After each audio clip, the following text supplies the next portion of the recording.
Hello, hello, adventurers, and welcome back to the Dragon's Lair. So, what did you think of my hints?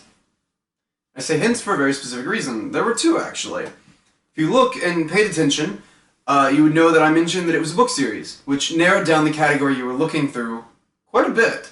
Then from there I gave the hint of I only mentioned this class once in my past series.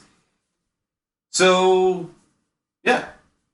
As you can clearly tell, we're working with the Ranger's Apprentice series. We're basing it off of the book series. There's a movie scheduled to come out at some point in time, but that's been on and off for a few years now.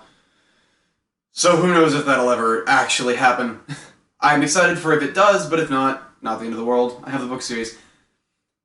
But we will be starting with Will. So, let's jump right into it, shall we? Starting off with his strength score. I'm going to say that it's a little up in the air, but only kind of. When we first meet him, he's relatively weak. Right? But, you know, it's not the end of the world. Before I go any further, I'm going to say this once and for all. I'm going to do my normal spoiler alert thing, but spoiler alert. 3, 2, 1. We should be good. I don't know what I'm going to wind up saying about the series, because I've read this series a couple of times and I really like it, so there's no telling what sort of tangent I'll find myself in. But yeah, when we first meet him, he's not, like, the strongest, right? He wants to be a knight, but, you know, doesn't quite have the physicality for that. There's just so many things that he wants to try to kind of do and can't really do any of them. That being said, he does have at least a little bit of strength, because he goes through, and one of his good qualities that he has is his ability to climb structures and trees and that sort of thing. He's a good climber. So that kind of plays into it as well, because, you know, it takes a little bit of strength to be able to climb up trees and climb up 40-foot tall towers, that sort of thing. Both things that he does quite often. One of the first scenes that we have of him is him sitting in a tree at night, just kind of looking around Castle Redmont and the surrounding lands. So it's kind of a cool scene, and it gives you an idea of what Will likes and what Will is into. So for his starting strength, I'm going to say relatively low, but then as time moves on, right, he graduates from the recurve to a longbow, right, things like that. And I don't know if you've ever used a bow, but it's not the easiest thing to do. A lot of people think, oh yeah, it's a bow and arrow, you don't need to... They're wrong. You need strength to be able to use a bow and arrow well, because you can't hold it forever. I know what it's like in a lot of video games where it's like, oh yeah, I've got my bow drawn, just gonna hold it while I sneak through this dungeon, Skyrim. But that's not what it's like in real life. It draws on your physicality to be able to hold a bow at full draw for a long period of time. So, it takes strength. For a starting score, I'm going to start him off low, somewhere around 10, maybe 12. But then by the end, he's got to be at an 18 to 20. 20 being the more feasible skill level, but 18 for the sake of balance kind of making sense. Moving into dexterity, this is what the bow statistic uses, because it's kind of like, I don't really know what the logic behind it is. Like why it's a dexterity based. I guess because you're supposed to be able to draw and fire very quickly, is their thought process. No one's really holding a bow shot for 3 minutes straight, True. I guess. But it does take a little bit of strength to be able to get a good draw. So that there was that. But for dexterity, he's a little higher, right? Or, well, not a little higher. He's going to start a little higher. Because you have things like his AC, he's relatively smaller, he's a little faster, that sort of thing. Then you have his ability to stealth. That was a big pickup for his apprenticeship, was his ability to kind of sneak around with the shadows, and he had a good starting off point for a ranger's stealth training. So that gave him a little bit of a boost there, kind of allowed him to get through the door with an apprenticeship in the Rangers Academy. Then we move on, and he gets better with a bow. He gets more real-world experience, so he's a lot harder to hit. because he just kind of gets better at knowing what strikes are coming and like seeing things, reaction time, that sort of thing. And we kind of get to see all of it in action. We get to see his like stealth, his moving around, that sort of thing. We get to see him shooting at things that are actively trying to kill him, not just at targets that halt his setup, and that sort of thing. So it's really kind of nice. And then we get to see him in battle. That goes along with him shooting at things that was not something that halted setup. I mean, kind of makes sense. So yeah, all in all, it's going to be a little higher to start. I would put his starting dexterity at somewhere around 14, maybe even 16. And then by the time he's graduated out of his apprenticeship, he's got to be at a 20, like a solid 20. Moving into Constitution. Normally, for the average ranger, I would argue that Constitution is kind of a useless stat, right? For them. But Will makes an exception. Specifically because of, spoiler alert, 3, 2, 1, we should be good. His addiction to wormweed. You good? Oh, it's actually spelt warm. Yeah, were you thinking worm? Yeah. Yeah. Yeah, it's warm weed. Okay. Yeah, like you're warm inside. Yeah, not the worm that like wiggles on the ground. Yeah, which is ironic because it grows in like the coldest place in the book series. Oh, good. Yeah, I don't know why, but yeah, his addiction to wormweed for pronunciation. I don't know why anyone would say it that way, but someone might. Yeah. At one point, it slips that only 3 people have survived, give or take, survived a weaning from an addiction of wormweed. Now I have to say it like that. Why did I do this? From wormweed. Yeah, that's not a high survival rate. I don't know. I don't know if you've paid attention to numbers, but yeah, 3 people out of all addicts. Not a high survival rate. So yeah. I said spoiler alert, 3, 2, 1. This should have covered it in the event that you missed it. Will eventually march the 4th through the help of Evelyn. I will not call her Princess Cassandra. I refuse. End of story. Evelyn. Yeah, that's gonna be fun when I do her video. So that's the only reason. And I'm not going to argue that it's going to jump him up to like a 20. I can't. It doesn't quite make sense. You've got one instance there, and normally it would be low. That being said, for his Constitution score of Will, I'm going to put it at like 12, maybe 14, but even then that's starting to get a little too high. Because I think a lot of his survival was because of Evelyn, not necessarily because Will is just good at resisting things. So, yeah. Moving into intelligence, I don't know how I skipped the whole statistic out of nowhere. Like, I don't know what happened there. Yeah, intelligence. Rangers are supposed to have a wide variety of knowledge and be able to use that knowledge and put it into place. That's kind of their thing. They are the information gatherers for the king, right? That's one of their many roles. So it makes sense that Will would have a bit of a higher intelligence than average. I'm missing something here. What else is there? Chill. Waiting. Stuff about the rumors of Rangers. Okay. Yeah. So, in the beginning, before we've really gotten into anything, spoiler alert, 3, 2, 1. I don't know why I always start with one finger in the air, but I do. And then I go 3, 2, 1. I don't know. Whatever. Moving on. Starting out, people have kind of been circulating rumors for who knows how long that Rangers use magic and things to be able to hide very well and know things they shouldn't possibly be able to know.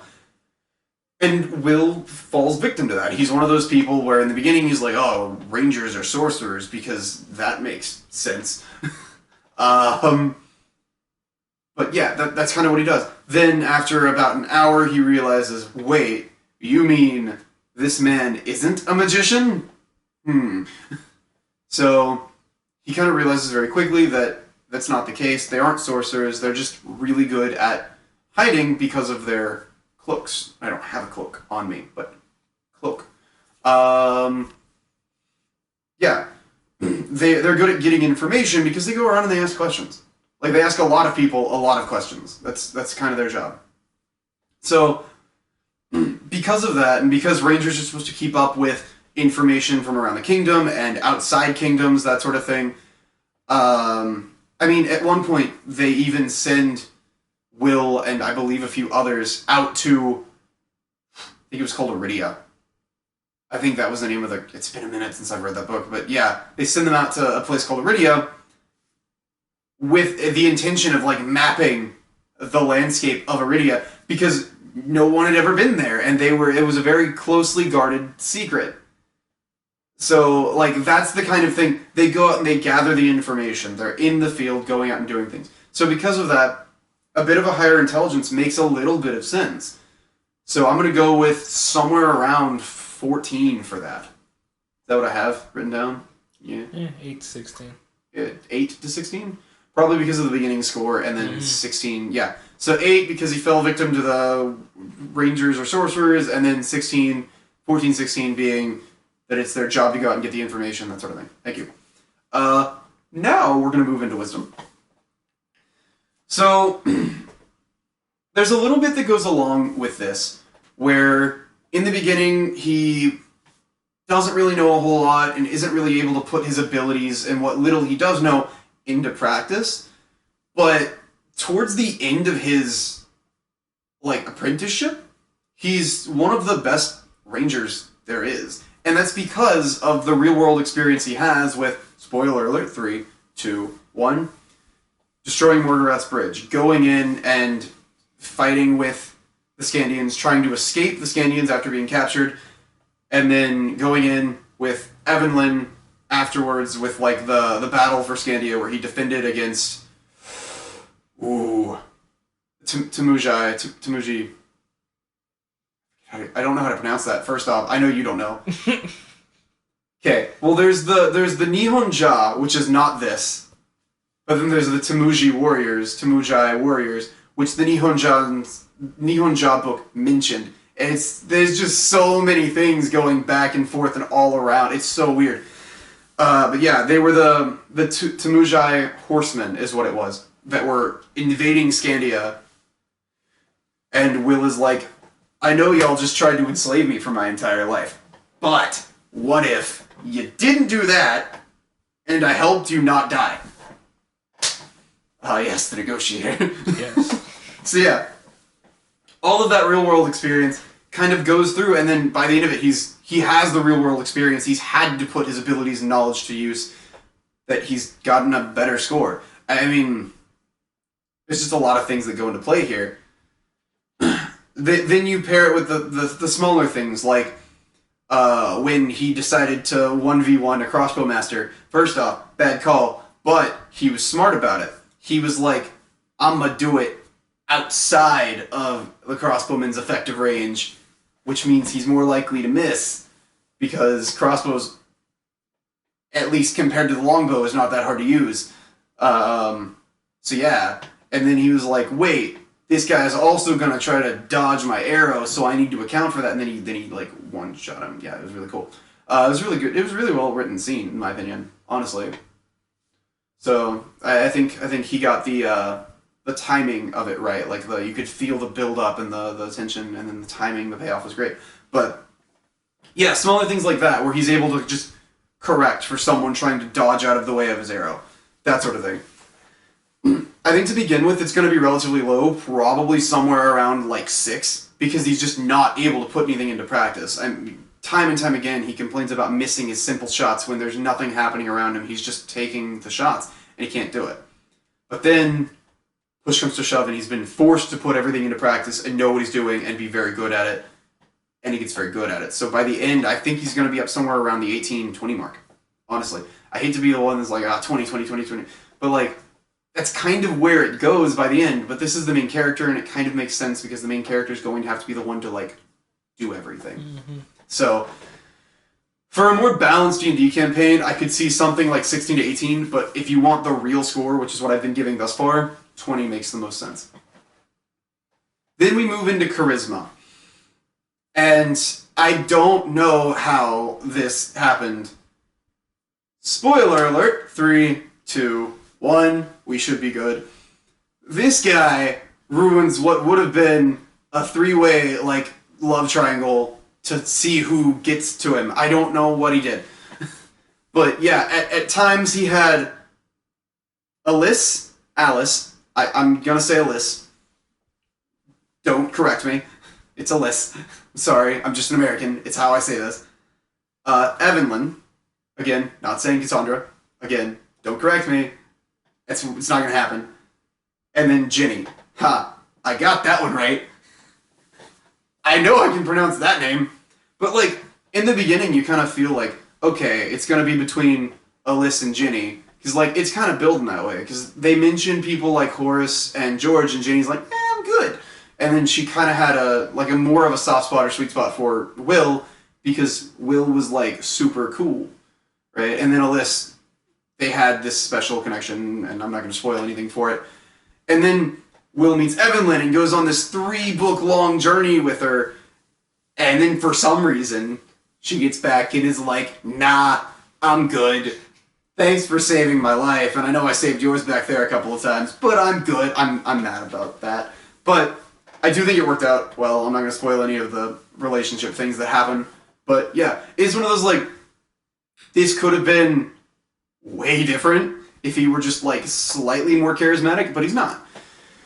Then you have things like, in the beginning, he's trying to plead with all of the different teachers, masters. I don't know what we would call them. Are you paying attention? No, no. But yeah, he's pleading with people like. Yeah, it doesn't say. Yeah, it didn't go in. But he's pleading with people like Lady Pauline, Sir Rodney. I forget the horse person's name because he was completely irrelevant. And then you had Master Chubb even. Just to take him on as an apprentice, and then nothing. And I think part of that ties in with they all kind of knew Holt was going to be like, I object to your farm life, which is where he was headed. But then another part of it's like, he's pleading, and he just can't make the case. And, you know, that's kind of a bad charisma thing. Then the only other time that I can think of where it was purely him and purely his charisma is when he had to go undercover and he was garbage bad. Like, if I recall correctly, it was within a few chapters they already knew he was like a spy and he was shooting things. It did not go well. It could be a little off on how long he lasted, but I'm not that off. So, yeah, pretty bad charisma. Gonna go with, like, 8 for the high score. Anything lower would make sense. Gonna be honest. He's just not that good. Moving into the straightforward build. He's obviously gonna be human. Mm-hmm. One of these days, I swear to you, I'll do something with a straightforward build that isn't human, but not this day. Yeah, I can't. I can't. Unfortunately. It's a pretty low fantasy series, which is weird, because you think most young adult things are like high fantasy, where you got Greek gods running around, or like people invading like elven hills or whatever, where the hobbitses live. But like, no, this isn't what Ranger's Apprentice is about. It kind of started a little bit that way, but it really wasn't. That being said, back to the track. Human. I'm gonna go with the variant, so you can get proficiency in, I believe it was stealth and stealth or survival. Yeah. Was it? Yeah. And then you want the sharpshooter feat. That's really the main reason to go. However, because of all of his higher skills, the normal human would work too. So, yeah. From there, the class, stay with me. Hear me out. You're not going to want to, but please. Ranger makes sense at first glance. But then you look into it a little bit, and it's like, okay, for a straightforward build, they can't cast spells. Despite the rumors, they can't. So because of that, something like Fighter with the Bow just makes a lot more sense. And I know it sounds like, oh, this is going to be boring, I don't want to play a Fighter with the Bow. But think about it. You get a bunch of different, like, attacks, which is really good, and it's actually pretty canonical that they can shoot arrows very quickly.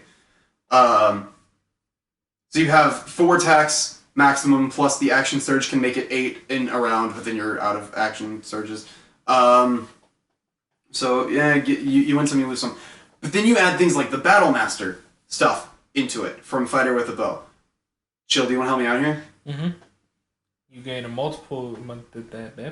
multitude of great abilities, like the ability to craft arrows, if you take either tinkering or woodcarver's tools.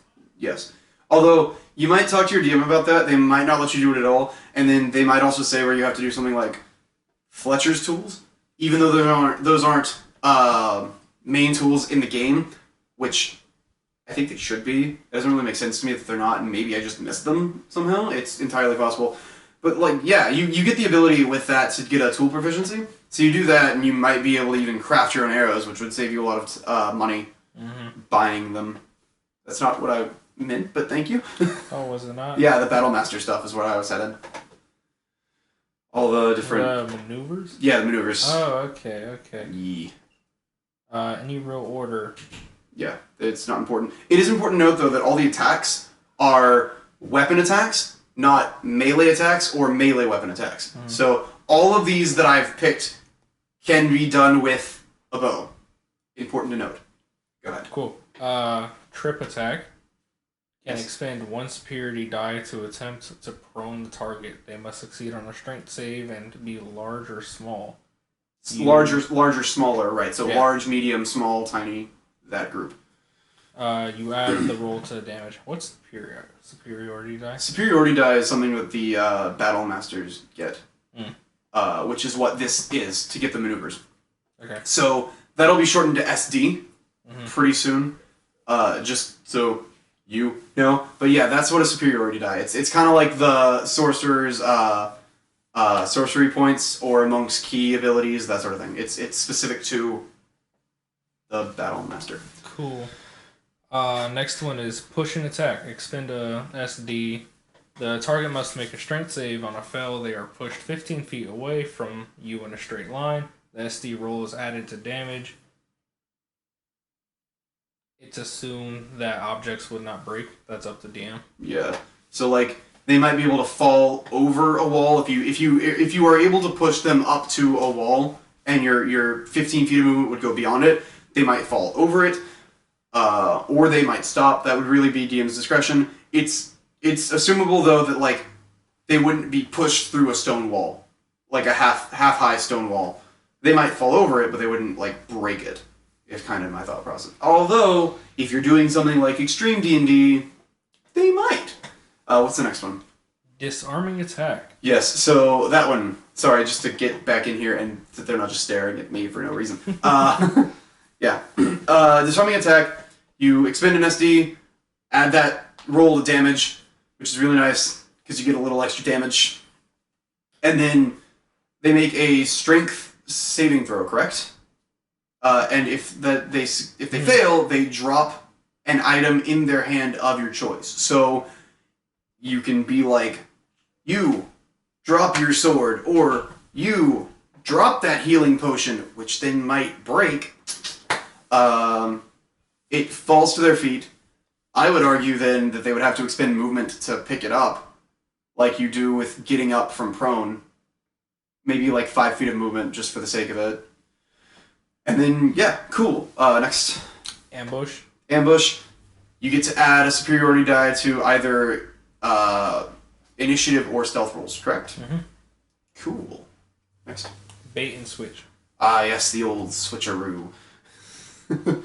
Essentially, what it is I believe if someone ends their turn with you within 5 feet of you, you can go nah, and then just like switch where they are, right on your turn. They have to be willing and able to switch though, so like they can't be unconscious and it can't be the big bad evil guy. It's a little unfortunate. But then you get to add a superiority die to either your or their AC, your choice. Something I missed there? Nope. Cool. What's next? Rally. Rally. Is this the one where they add a superiority die to their HP as temp HP? Yeah. Cool. So yeah, I just went through it. You can roll a superiority die and add that to... Is it a person of your choice? To a friendly creature that can see or hear you. Okay, to a friendly creature that can see or hear you, just in case you couldn't hear him. I'm sure there's a range on it. It's probably something like 30. No, it would be visual range or verbal range, which I believe is 60 feet. Technically, it would be out of your earshot. But then visual is visual. So, yeah. You can add a superiority die to their HP as temporary HP. Next. Know your enemy. Okay, so yeah. I didn't go into that one because that rally was the last slot, but know your enemy would be nice. I forget exactly what that does, but I think it's like if you spend a minute observing your enemy, you can know something about them, like one of their statistics or something like that. You kind of get to know them a little bit, and that would be useful for rangers because it's kind of their job. But at the same point in time, so is everything else that I've just done for a more utility standpoint. So yeah. Then you have. Is that it for the straightforward build? Mm-hmm. Cool. Conceptual build. I could see Will as a Wood Elf. Kind of makes sense. He's pretty similar to Wood Elf, being able to hide in like plain sight because of his cloak, that sort of thing. Really, the only difference between Will and a Wood Elf is the height difference. Will is a small boy. Rip. Any other race? There? No? Cool. Then we get into class. Now, there are a couple different classes you could go. Both rangers. So there's the payoff.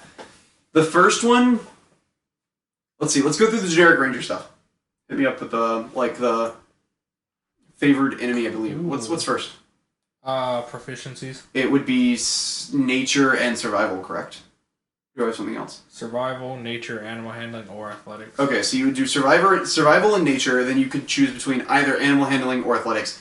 You would do stealth and insight elsewhere if you could get the ability to. Mm-hmm. Thank you. Then you have things like favored enemy. Is that what's next? Mm-hmm. Cool. I don't want to get too out of order, so it's easier for you. But like humanoids make sense because that's what you're dealing with mostly. Then from there, things like plants and beasts for scavenging and hunting kind of also make sense. For the humanoids, you're going to want to go specifically humans. Other than that, you get a few other choices of humanoids. I would say anything except giants because he kind of likes his giant friend. Next would be favored terrain, correct? Mm-hmm. Cool. Forest and grassland makes sense as for the like generic landscape of Arlen. Again, don't correct me if you would pronounce it Arluin. Arlen. I'm not going to change that. I'm sorry. But yeah, for the landscape of Arlen, grassland, forest makes sense. Then you could go pretty much anything else because he deals with a lot of different terrain. Like at times he's dealing with the snow and mountains of Scandia. He's dealing with the desert of Aridia. That's it. Aridia. And then I would go coast because at one point he gets assigned to a coastal fief, and that's kind of his area. So I would put him there for his third favorite terrain, but that's kind of really up to you and what you're dealing with mainly in your game. Anything else from that I'm missing? Because then I believe it goes into the type of ranger specifically. Fighting stuff, yeah, no. What's the fighting? Archery. Makes sense, yeah. because bow and arrow. Yep. So yeah, from there you go into Beast. Is it Beastmaster? Yeah. Cool. Beastmaster, and really what that would do is would give Tug a little bit more like utility and things, because Tug is like the best character in the book. But if you wanted to go something with like a little more cool in it, you could go Hunter. And what you're gonna do is Hunter. Remind me of the first one. Colossus Slayer? Yeah. So what that would do, the first choice, you get a series of choices, and here they are. Colossus Slayer would give you an extra 1d8 damage to things that have already been injured and are below their maximum HP. So if they had temporary HP and have been injured, might not work. But if they didn't have temporary HP and have been injured, you get an extra d8's worth of damage. From there, I believe the next one is the defensive one, right? It's opportunity attack. Which one? The next thing. Escape Horde. Yeah. So Escape Horde would make it to where attacks of opportunity against you have a disadvantage. Mm-hmm. Correct? Yeah. From there, you want to go Volley, which essentially allows you to make an attack on everyone within a 10-foot area of a point you can see.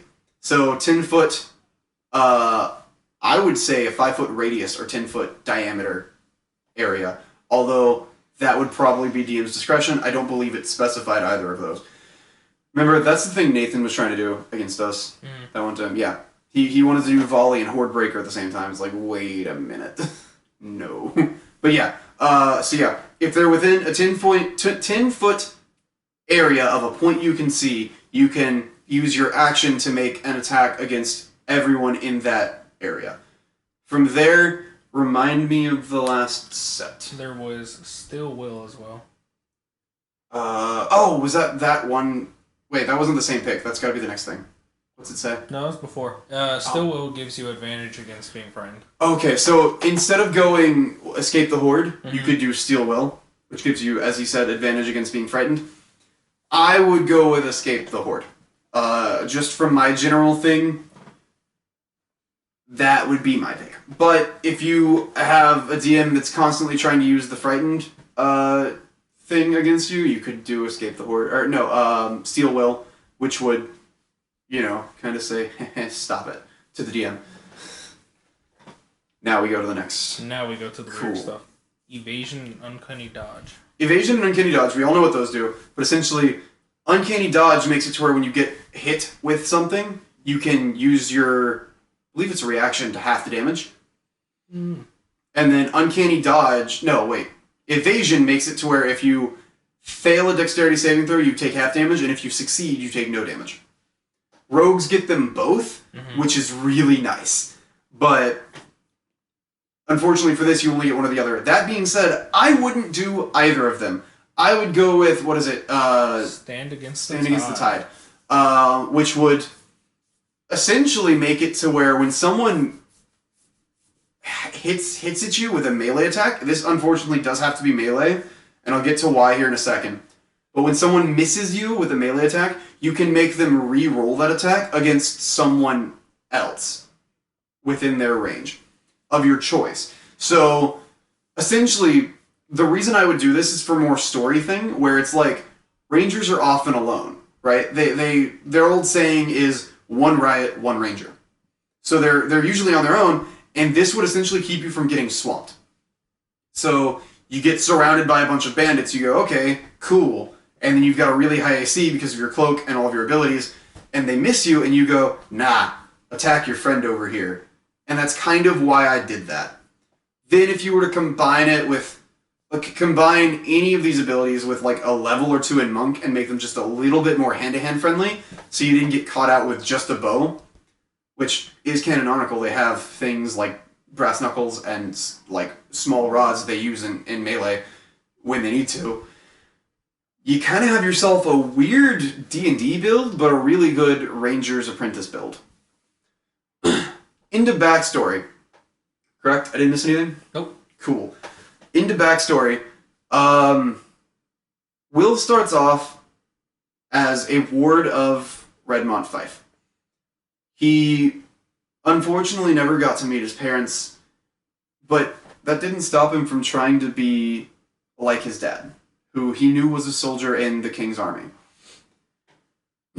That's why he wanted so desperately to be a knight, but it didn't quite work out.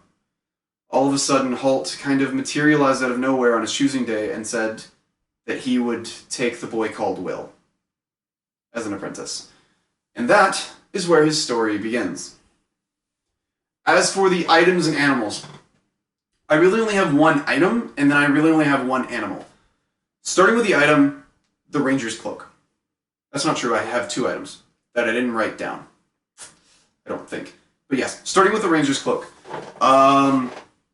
I would use this as kind of an ability that all Rangers have. It's specific to Rangers, where you can kind of change the color of it to give yourself like different color schemes depending on where you are. But when you're in the climate that the cloak was made for, so like forest grasslands for the main one they have, which is brown, green, and gray, you would have advantage on stealth, or a very high plus, so something like +5 or so to stealth checks. From there, you can change the color, and that'll give you different, or that'll give you the same benefit in different climates. So like a yellow and orangish one for the Aridity Desert, white and kind of light blue for the Scandia areas, that sort of thing. And it gives the same effect. Then you have a more local effect where in Arlen, where people are familiar with Rangers, you could use it, if the DM decides, as kind of a bonus to intimidation checks, as most people are very fearful of Rangers. If you didn't want to do it with the cloak, you could do it with my second item, which would be the Ranger's Oak Leaf. Where, essentially, people show that Oak Leaf, and it's kind of your get-out-of-jail-free card, somewhat. Like, you could use it against normal people and gain the advantage or plus something to intimidation checks, like I just said. Like, +2 if you were to do the plus route, or advantage on intimidation checks. Or you could use it for the, I'm a King's Ranger, I need in this building, I'm getting in this building, sort of thing. Which is kind of what it's meant for. Rangers aren't really restricted by any individual fief rules, and they kind of have free reign to go in, like if they need to go in and set up somewhere for a stakeout or whatever on a group of bandits or whatever they're looking for, they can kind of go into wherever and do whatever they need to do. And it's their a combination of a couple of things. First off, their cloak and their necklace, their oak leaf necklace that gives them that. But then each ranger is really well known by everyone in the Rangers Corps, and then the king himself. So it kind of is like, okay, yeah, I know these guys. They're not going to like steal from me, so they can go in. Kind of, whatever. You could do the necklace for something similar that way. Then we have the animal, and essentially what this is the horse. And it would work the same as a normal horse, use all the same stats, except one thing. In order to ride this horse, whoever is wanting to ride it needs to say the passcode for the horse, DM's discretion, because the passcodes are assigned to the horse before the Rangers get the horse. Once they've said the passcode once to the horse, whoever it is free to ride that horse whenever they would like. Usually it's to the Rangers, it's a very closely guarded secret. Just gonna kick things. Why don't you just kick more things? Yeah, usually it's a very closely guarded secret, but in the event of a necessity, like in the book, I know at one point Horace rides Tug, and Will rides a couple of different Ranger horses because it was a necessity at the time. But that's how I would run a Ranger's horse in my game. That was a long video, but that is all I have for you today, you fine adventurers, you. I look forward to seeing you next time on my next video, Horace. If you can't wait until then, feel free to check out my Discord or come hang out on Twitch. Other than that, I will catch you all later.